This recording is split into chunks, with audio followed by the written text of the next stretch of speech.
Topping today's news, the government tables the minimum wage resolution and opposition reacts. The government to meet with the Bahamas Pharmacy Association to discuss the way forward, and local private pharmacies take a licking from the general public over its closures on Tuesday.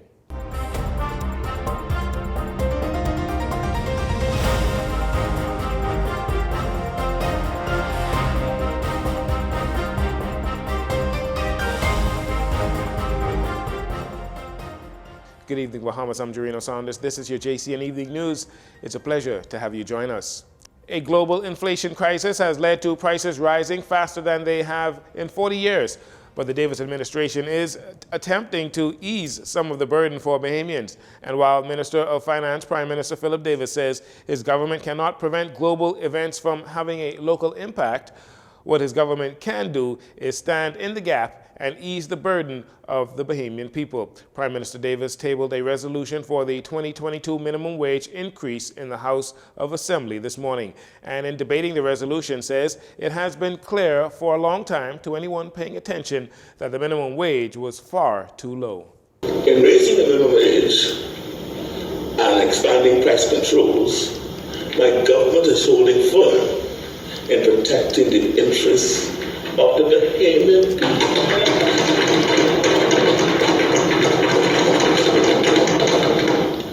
We believe that this increase in the minimum wage will provide some measure of relief for working Bahamians, while a growing economy, and I repeat this, while a growing economy will allow businesses to adjust successfully. The minimum wage increase is part of a larger set of policies intended to relieve the cost of living pressures.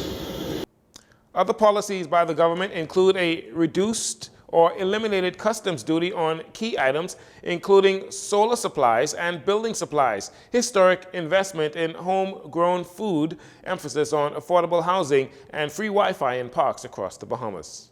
At the heart, Madam Speaker, of all our policies is the belief that every Bahamian deserves economic dignity and security. That is why we prioritized public service promotions and regularizations.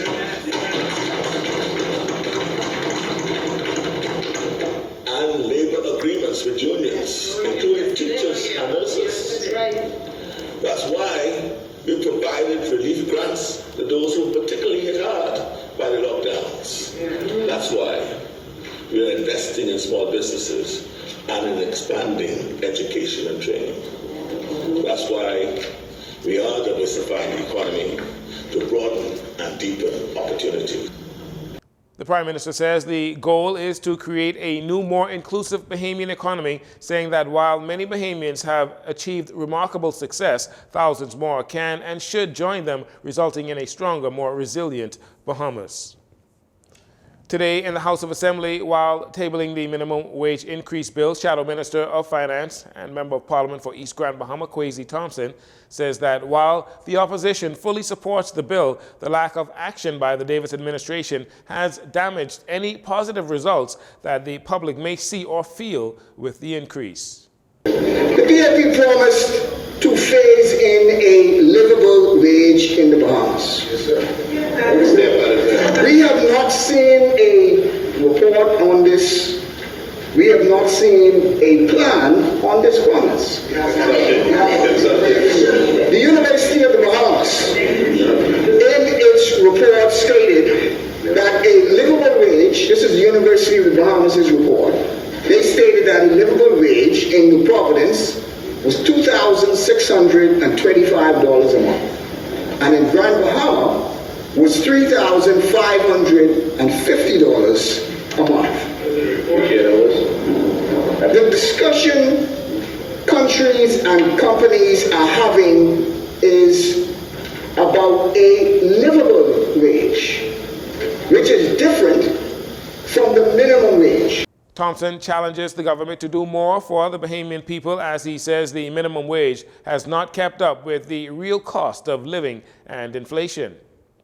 minimum wage is still going to be insufficient to cover the real cost of living in the Bahamas. So while we stand up here and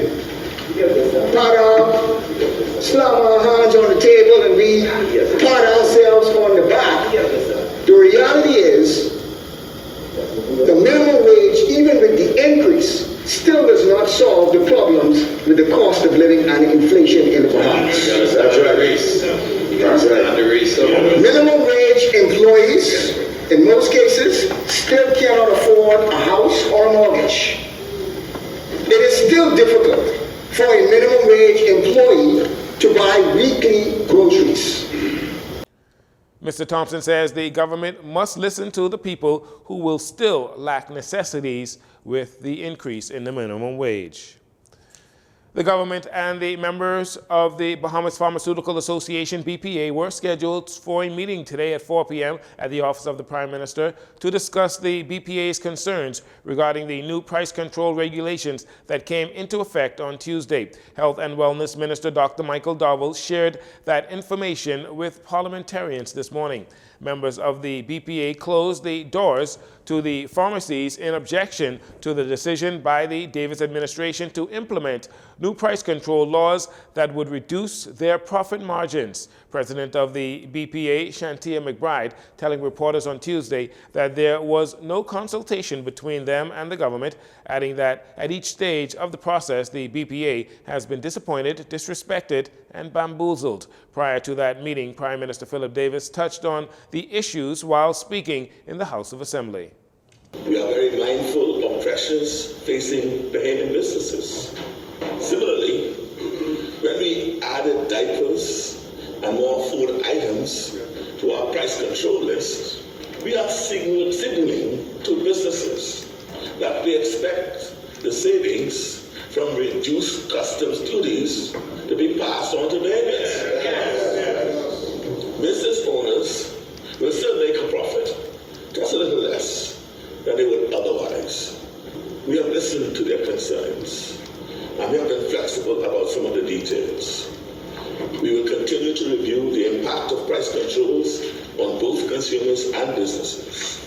But the bottom line is, the costs of this global inflation crisis must be a shared burden, but one that falls primarily on Bahamian families just working to get by. Prime Minister Davis contends that the new price controls on medicines are in effect, pharmacies will remain open, and the government expects pharmacies to come into full compliance in the coming days. Meantime, Health and Wellness Minister Dr. Michael Dowell also spoke on the closure of the pharmacies across the country on Tuesday. He says upon being informed of the BPA's statement advising its members to close their doors until further notice, he was a bit shocked and described a candid discussion he had with pharmaceutical wholesalers, retailers, and the BPA on where the government is heading and why Minister of Economic Affairs Michael Halkitis decided to press ahead with the implementing the new price control regulations amendments. Our consultation started, the minister continued, and he will speak more to it, but I understand that a counter proposal was given. It came to the minister, I think, a few days ago, and we felt that once something like that comes in, it should give the government some time to review it. But it is what it is, and we're working in the environment, and my job as Minister of Health and Wellness is to ensure that I have the pharmaceuticals in my pharmacy to take care of those patients who come to our facilities and for the overflow that may exist as a result of this issue. On Monday, when news broke out of the BPA statement and instructions to its members to close, the Ministry of Health and Wellness and the Public Hospitals Authority extended operating hours and as well expanded their staff capacity.